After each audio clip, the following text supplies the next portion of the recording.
Hey everyone, it's Jess. So I thought I would do something a little different today and kind of take you along my day to kind of show you what my lifestyle is like. I do a lot of things focusing on like the zero waste movement, and I'm vegan, and like I make a lot of my own products and stuff. So I just thought that you might be interested to see how I live my life and how easy it is to live sustainably. So let's go, I guess.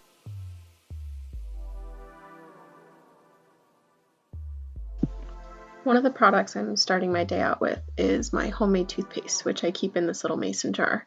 And I'm clearly running out, so I'll have to make some more soon. But all it is coconut oil, baking soda, and peppermint essential oil.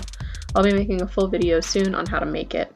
The texture definitely takes some getting used to, but this stuff really whitens my teeth better than anything I've tried in the past, so I love it. This is my bamboo toothbrush, which I will link below. You can order it online, and when I'm done with it, I can just throw it in my compost pile.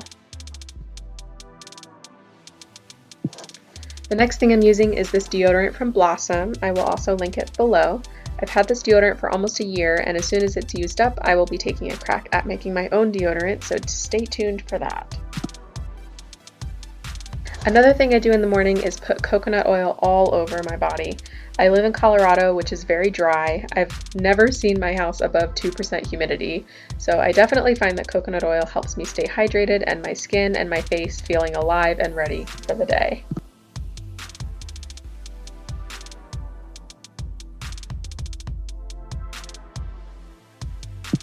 So I'm very lucky that my house has a lot of windows, so I try to keep the lights off during the day because I just love the amount of natural light that comes into the whole house. Plus, I definitely like to save money on our power bill and cut down on our dependency on the grid. This is just another thing that I use throughout the day, which is a homemade all-purpose cleaner that I keep in the kitchen. The one that I make is made up of water, vinegar, and tea tree oil, and I use this on everything from the bathroom to the kitchen to dusting the furniture. Everything I use to make this can be bought in bulk, so it cuts down on waste and makes things super convenient for me, because when I run out of it, I can just make some more. Also swapped paper towels for reusable towels. I just keep a basket of laundry dedicated to towels and throw them in the wash.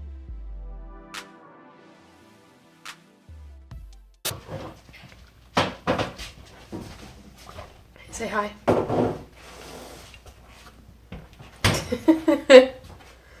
I'm gonna put that in, you know. Hey! Okay, so I just dropped David off at work. We only have one car, and right now we're actually not in our car, we're in a rental car, which is the worst because we got into a car accident that was not our fault. But hopefully we'll have our car by the end of next week, which would be amazing. I need the car for my afternoon job, so I drive him to work and then use the morning to get some stuff done that I need to get done, like errands and stuff, and then I go pick him up when I'm done with my job after work and then in the evening. So I was gonna go grocery shopping after I dropped him off, but I forgot all of my grocery shopping necessities. So I think this video is a great opportunity to show you how to go zero waste grocery shopping because it's very easy. It just takes a little planning ahead, which I did not do. So I am going to go home, pick up the stuff that I need in order to go grocery shopping, and then I will show you the way to go zero waste grocery shopping. It's pretty easy. All right, I'll see you in a minute. All right, I've got everything I need. Basically, all you need to go zero waste shopping are reusable bags, obviously. So I have this one that's holding all my stuff, and then I've got two more, one, and then this black one is two. So you just need your reusable bags, reusable produce bags, which are amazing. You can get these for $1 a piece at Target online if you want to, and I'll leave a link. And then you also need jars or some kind of container to put bulk items in, which I will show you later. So I've got two different sizes of jars, and then I also have these little containers too. So I'll show you what I'm using all of these for at the grocery store. Well, let's go.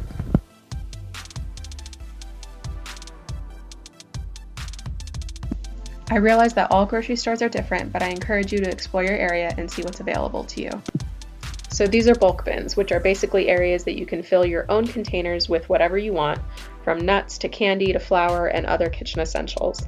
My grocery store even has protein powder in this section. All you do is get the initial weight of your container, scoop in what you want, and then record the identification number for that product. At checkout, they'll ask you for the initial or tare weight of your container and that code, and they'll be able to charge you for only the product inside your container per pound. They even list all the ingredients in the item on the label so you know exactly what's in it in case you have a food allergy or you're trying to stay away from a certain ingredient. You can see the identification code in the bottom right of the label as well as all of the nutrition facts. This is the same idea but for spices. They have tons of spices and most of the time they even got loose leaf tea in this area. On this trip I needed more garlic powder and onion powder, so instead of buying these common ingredients in their own packaging, try to find a section like this in one of your local grocery stores. If you don't have access to an area like this, try buying a lot of your spices online in bulk from a company sourced in the US or the country that you live in. This will cut down on a lot of waste compared to buying each container of spice individually like most people do. Just like the bulk area, record the identification code and tell the cashier up front when you check out. You can even eliminate using paper by recording all of this information on your phone.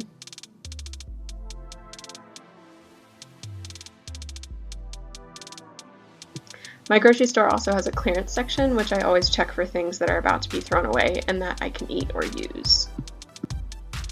Reusable produce bags are also huge when trying to cut down on your waste. Think about exactly how many plastic produce bags the average person uses each time they go to the grocery store. I find these to be a really cheap alternative at only $1 a piece to cut down on such a huge opportunity for plastic consumption. They don't weigh anything, just like the plastic ones, and they're machine washable, so no need to worry about them getting too dirty. Lastly, the most common option people use for reducing their waste is to avoid plastic bags altogether and bring their own. I have never bought a reusable bag. All of these I've just collected over the years. You can even use old t-shirts and old pillowcases if you don't have any of these already. Alright, I'm back home, so let me show you what I got. Some of it is not zero waste, and I'll kind of explain that, but let me show you what I have. So this is something that you saw me get in the clearance section.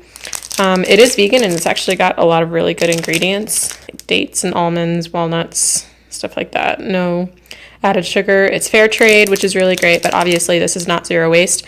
But the way that I see it is that because this was in the clearance area, it would have been thrown away if no one bought it. So I think that that's an easy way to think about things if they are, you know, if it's an item that is not technically zero waste and it's in packaging, still a lot of the times grocery stores will throw this kind of stuff away. So I got this and it was the last one on the clearance area, so yay. So I have that. I've got green onions in my reusable produce bag. Like I said, I will leave a link down below to these produce bags. And then I also got cilantro in a produce bag.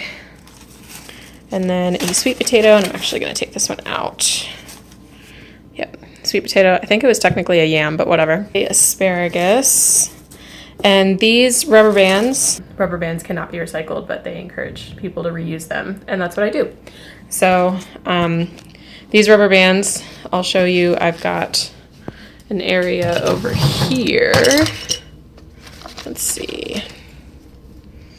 I've got like this is an old carabiner that is kind of broken. Like it doesn't really hold things that are very heavy, but I just keep all of these and I use them pretty frequently. So back over here, these are some of the non-zero waste things that I got. This is andouille sausage for David. David is not zero waste, which I really don't mind. Obviously, I encourage him to, you know, change his lifestyle to things that, or to make things easier to be zero waste, but he doesn't always follow it like I do, which I think is okay. It doesn't really bother me, but when I do grocery shop, I do get things that are not zero waste that are specifically for him. And then these are more examples of things that are not zero waste. None of these are for me. These are all for David. I just got him cans of peas and corn. If I were to get peas and corn, then I would get them in the produce area and make them myself, but I definitely understand that these are very convenient. And obviously these are tin cans, so these can be recycled very easily. So that's good at least. This is something else that I got that is also not zero waste, and this is for me. It's just a loaf of sourdough bread. I love sourdough bread. and it's really hard to make on your own. So what I do is, this is just paper. It's not wax paper. Tip, you cannot recycle wax paper, but you can recycle paper. But because there are two different materials on this, like this is a plastic, like a crinkly plastic, and then this is paper, then I just take out that area of plastic and I throw that away in my trash can, and then I recycle this. Bread, an orange bell pepper, and then some bulk stuff. So this is what I was talking about earlier, where I needed the jars. So this is everything that I got in the bulk section, which I showed you. I've got onion powder and garlic powder. I've got this like stand that holds most of our spices, and I just kind of go through and see what we're running low on. So this is salt, so I'll just buy salt in bulk. And I know this seems kind of unhealthy, but to have an unhealthy amount of salt. But I actually use this mainly for making cleaning products. Like my dishwasher detergent that I make is 1 part salt and 2 parts everything else. So this seems like an unhealthy amount of salt, but we really don't go through that much salt. But yeah, the salt goes in here, and then this is kind of like worn down, but it says garlic powder on it, and then onion powder that I've written on. So I'll just fill these up with these little containers. I would take these to the grocery store, but these I like to stay in my home. So I'll just carry these little containers, and these don't weigh anything, so you don't have to give them a weight.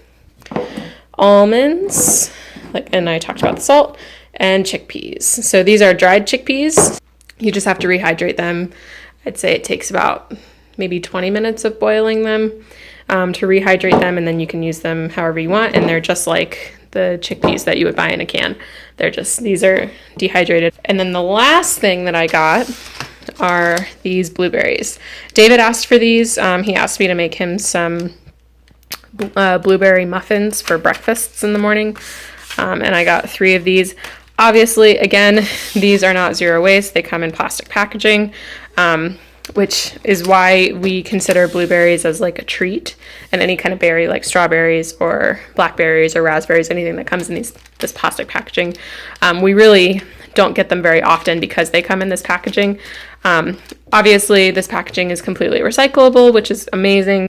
But what I tend to do is I actually keep these containers, not all of them, but most of them. I keep these containers and I use them for other things. If you look in my freezer, I know it's kind of a mess right now, but like these are brownies that I made last week that I didn't want to go bad, so I put them in one of these containers.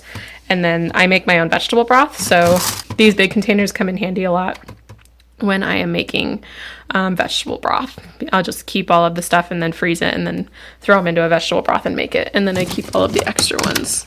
So I'll use them in my pantry or in my refrigerator or freezer, easy food storage of things that doesn't leak. That's all I got. It wasn't really a big haul. It wasn't really a lot of food, but it was just kind of stuff that we really needed around the house. So the final thing to do with grocery shopping that I'll talk about in this video are receipts. Now, receipts, if you don't know, I feel like this is an entirely different video just on its own, but receipts, if you don't know, are made out of thermal paper, and thermal paper is made with BPA. Within the last few years, BPA has been talked about a lot more to be very harmful. It's a carcinogen, which means that it causes cancer.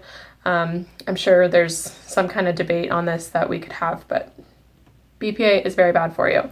That's actually also one of the reasons that makes receipts not able to be recycled. So this is completely trash. Every receipt that you get is not able to be recycled. It has to be thrown away. So there are definitely things that you can do in order to cut down your consumption of receipts. You can always ask to not get a receipt.